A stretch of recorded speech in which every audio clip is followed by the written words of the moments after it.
नमस्कार मंडळी, स्वागत आहे तुमचं पुन्हा एका नवीन व्हिडिओमध्ये. मागच्या व्हिडिओमध्ये जसे आपण पाहिले की आपण छत्रपती संभाजीनगरवरून तुळजापूर, अक्कलकोट, गाणगापूर असा प्रवास केला.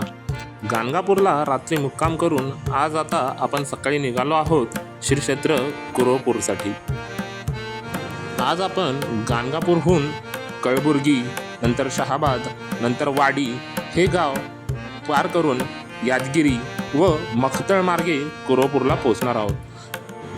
आजचा हा आपला साधारण प्रवास 200 ते 250 किलोमीटरचा असणार आहे.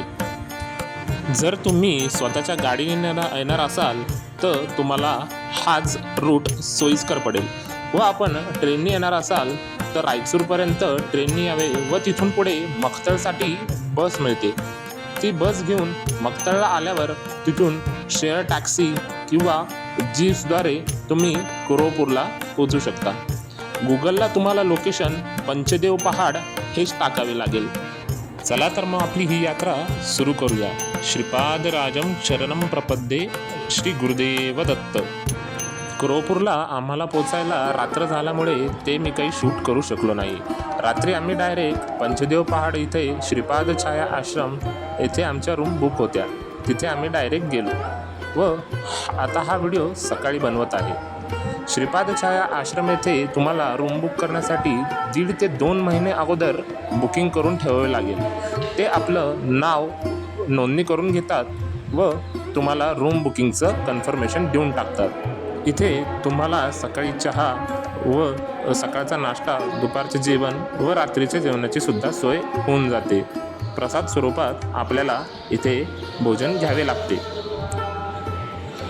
तुम्हाला जर महाराजांच्या गर्भगृहाचे म्हणजेच गर्भपीठाचे पादुकाचे दर्शन घ्यायचे असेल तर सकाळी पहाटे लवकर उठून आपण लवकर जावे दर्शनासाठी. सकाळी 6 वाजता इथे पहिली बोट येते. त्या बोटीद्वारे आपण कृष्णा नदीचे पात्र ओलांडून मंदिरात दर्शनासाठी जाऊ शकतो. हे जे तुम्ही समोर बघताय हे नवीन भक्त निवासचे काम सुरू आहे. नमस्कार मंडळी, अवधूत चिंतन श्री गुरुदेव दत्त. आपण चाललो आहोत आता श्री श्रीपाद स्वामींच्या दर्शनाला. चला तर मग दर्शन घेऊया. अवधूत चिंतन श्री गुरुदेव दत्त श्री स्वामी समर्थ महाराज की जय.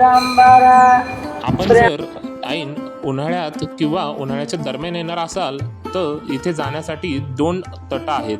तिथे आपण रस्ता विचारून जावा, कारण नदीचे पाणी कमी असल्यामुळे आपल्याला अर्धा पात्र ओलांडून व अर्ध चालून जावं लागतं. त्यामुळे आपल्यासोबत वयस्कर व्यक्ती असतील तर ह्याचा जरूर आपण विचार करावा, कारण जेव्हा आपल्याला पात्र अर्ध चालून जावं लागतं त्यामध्ये बरीच दमछाक होते. समोर जे आपण बघताय ते कृष्णामाईचं अथांग असं पात्र. उन्हाळा असल्यामुळे पाणी थोडेसे कमी होते, त्यामुळे इथे बोटी पण फारशा चालत नव्हत्या. कृष्णा कृष्णा हरा यत्र सुखदा भुवनेश्वरी यत्र मोक्षधरा दत्त पादुका ताम नमाम्यहम. चला तर मग आपण मंदिराच्या दिशेने आपला प्रवास सुरू करूया. आपण या छोट्याशा गुड्डीमधनं आता मंदिरात जाणार आहोत. ह्या बुट्टीतनं प्रवास करण्याची मजा काही वेगळीच आहे बरं का. खूप मजा येते.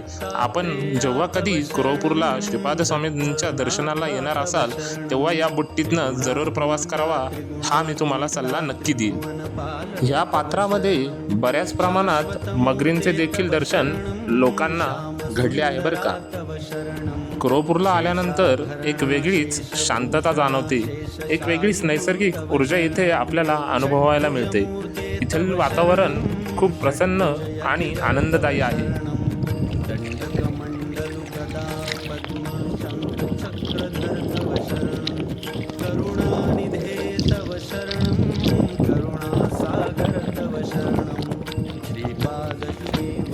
समोर जे आपण बघताय ती मेन मंदिराची कमान आहे. चला तर मग दर्शन घेऊया. आतमध्ये व्हिडिओ अलाउड नसल्यामुळे आतमध्ये काही शूट करता आले नाही. जेवढं बाहेरून शूट करता आलं आहे तेवढा दाखवण्याचा प्रयत्न केला आहे. आपण जेव्हा कधी कुरोपूरला येणार असाल तेव्हा 11:30च्या आतच आपण दर्शनासाठी यावे. त्यानंतर गर्भपीठावर अलंकार पूजा करून सर्व पूजा झाकली जाते. त्यामुळे आपल्याला जर पादुकांचे दर्शन घ्यायचे असेल तर 11:30च्या पहिलेच यावे. ही जी जागा तुम्हाला दिसते ही वटवृक्षाच्या तेथील जागा आहे. हा वटवृक्ष 200 वर्षापूर्वीचा आहे व इथेच बसून सर्वजण श्री गुरुचरित्राचे पारायण करतात. आपल्याला कधी जेव्हा पारायण करायचे असेल तेव्हा या ठिकाणी बसून पारायण जरूर करावे. इथे वेगळीच शांतता आहे, एक नैसर्गिक ऊर्जा आहे. समोर जी आपण गुहा बघत आहात ही आहे टेंबे स्वामी महाराजांची गुफा. ही गुफा निसर्ग निर्मित असून अतिशय प्राचीन आहे. या ठिकाणी श्री वासुदेवानंद सरस्वती टेंबे स्वामी महाराजांनी 1910 मध्ये चातुर्थाश्रम या चातुर्मास संपन्न केला. आता या ठिकाणी बांधकाम होऊन शिवमंदिर बांधले आहे. या ठिकाणी टेंबे स्वामी महाराजांनी प्रत्येक संकटावर रामबाण उपाय असलेल्या घोर कोष्ठधारणम स्तोत्राची रचना केली. महाराज येथे तपश्चर्याला बसत असत. आतमध्ये रांगत जाता येईल एवढी चिंचोळी वाट आहे व आतमध्ये केवळ एक माणूस बसू शकेल एवढी या गुहेची उंची व जागा आहे. फारशी गर्दी व मनुष्यस्पर्श न लाभलेल्या कुरोपूरच्या वातावरणात एक पावित्र्य आणि चैतन्य भरलेले आहे हे इथे आल्यावर आपल्याला जाणवते. टेंबेस्वामी महाराज जेव्हा येथे आले असता या गुहेत पहिले एक भला मोठा नागराज राहत होता. त्या नागराजाला महाराजांनी आदेश दिल्यानंतर तत्काळ त्यांनी ही गुहा सोडली व महाराजांनी इथे आपली तपश्चर्या पूर्ण केली. या कलियुगात आपल्याला या पवित्र स्थानाचे अतिशय छान दर्शन लाभते हे जणू आपले परम भाग्यच. कुरोपूर हे स्थान कर्नाटक क्षेत्रामधील कृष्णा नदीच्या एका बेटावर बसलेले आहे. या बेटाच्या चोहोबाजूंनी सर्वतः पाणी आहे. येथे श्रीपाद श्री वल्लभ स्वामी महाराजांनी 14 वर्षे वास्तव्य केले. श्री टेंबे स्वामी महाराजांना दिगंबरा श्रीपाद वल्लभ दिगंबरा या 18 अक्षरी मंत्राचा साक्षात्कार देखील सुद्धा याच ठिकाणी झाला. या बेटावर असणारा हा वटवृक्ष अतिशय डौलदार आहे. या ठिकाणी पारायण करण्यासाठी कट्टा बांधला आहे. सदर बेटावर दुसरे व्यावहारिक साधन नसल्याने हे संपूर्ण बेट म्हणजे एक तपभूमीच आहे.